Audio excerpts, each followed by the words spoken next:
Vous écoutez Europe 1, il est 9h30. Le journal des médias avec Thomas Joubert. Bonjour Thomas. Bonjour, à la une ce matin, Mireille Mathieu perd son procès contre le Petit Journal. Jean-Jacques Bourdin tacle Claire Chazal. Et la grève votée à Libération. Le quotidien est absent des kiosques aujourd'hui.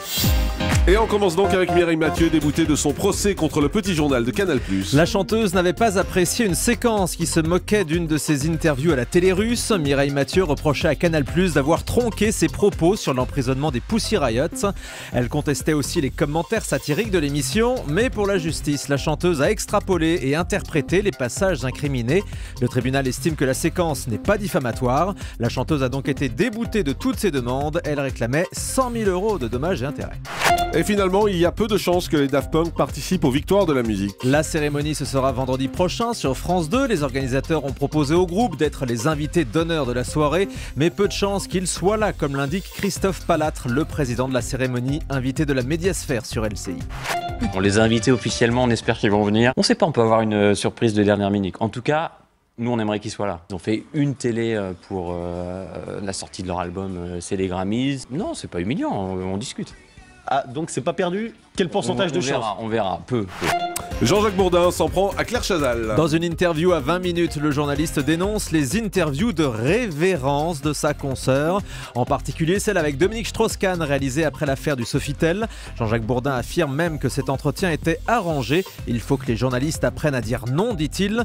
Par ailleurs, dans une interview à Télé Loisirs, il révèle que François Hollande lui avait promis de venir à son micro sur BFM TV et RMC, mais le chef de l'État n'est toujours pas venu. Patrick Poivre d'Arvor prépare de nouveaux documentaires pour France 5. Après sa série documentaire Une maison, un écrivain, l'ex-présentateur du 20h va tourner Une maison, un artiste. 10 numéros sont prévus.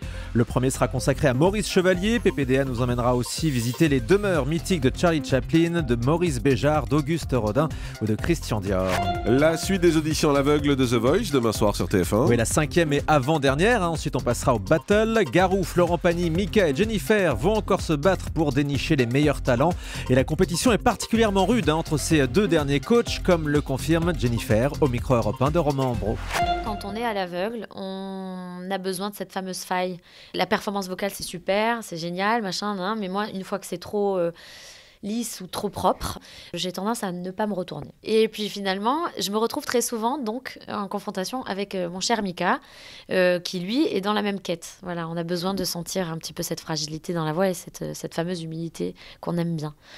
Donc c'est un adversaire redoutable, mais en même temps un super coach qu'on adore. Voilà, Jennifer qui aime l'humilité. La nouvelle star reviendra-t-elle la saison prochaine sur D8 ? Malgré la baisse d'audience de ces dernières semaines, le producteur affirme dans le quotidien Metro News qu'il travaille sur une nouvelle saison, mais D8 n'a encore rien décidé. La production confirme qu'en cas de nouvelle saison, les votes seront bien gratuits, fini les SMS surtaxés. On pourra voter par internet et sur les réseaux sociaux ou par des SMS gratuits mais sponsorisés par de la pub. Le quotidien Libération n'est pas en kiosque ce matin en raison d'une grève. Une grève votée hier à 64% par les salariés qui demandent le départ des dirigeants Philippe Nicolas et Nicolas Demorand. La rédaction réclame un nouveau projet éditorial et proteste contre un plan d'économie qui prévoit des baisses de salaire et un bouclage avancé à 20h au lieu de 21h30. Libé connaît actuellement de graves difficultés financières. Le quotidien est sous le coup d'une dette de 6 millions d'euros. Et puis on a découvert hier le palmarès des marques les plus présentes dans la vie quotidienne des Français. Et les 3 premières marques sont restées les mêmes qu'en 2012, des marques très médiatiques. En 3e position, c'est TF1. En 2e, Facebook. Et en premier, Google. M6, France 2 et France 3 sont présentes également dans le top 10. Mais le grand gagnant de l'année 2013, c'est YouTube qui passe de la 12e à la 5e place. Et Twitter également qui continue à se populariser en arrivant à la 43e place de ces marques les plus présentes chaque jour dans notre vie. Canal+ diffusera la saison 2 de House of Cards dès le mois de mars, super série. Une 2e saison qui sera disponible en intégralité sur la fameuse plateforme Netflix dès vendredi prochain aux États-Unis. Et les épisodes seront diffusés seulement quelques semaines plus tard sur Canal+ série. Par ailleurs, Netflix a déjà annoncé le lancement d'une 3e saison de House of Cards. Brillante série effectivement avec Kevin Spacey et Robin Wright. Vachement bien. On termine avec le chiffre du jour. 22 ans, voilà 22 ans que Jay Leno, star de la télé américaine, présentait le Tonight Show sur NBC, talk show mythique où défilent toutes les stars depuis 1992. Eh bien Jay Leno a fait sa dernière cette nuit.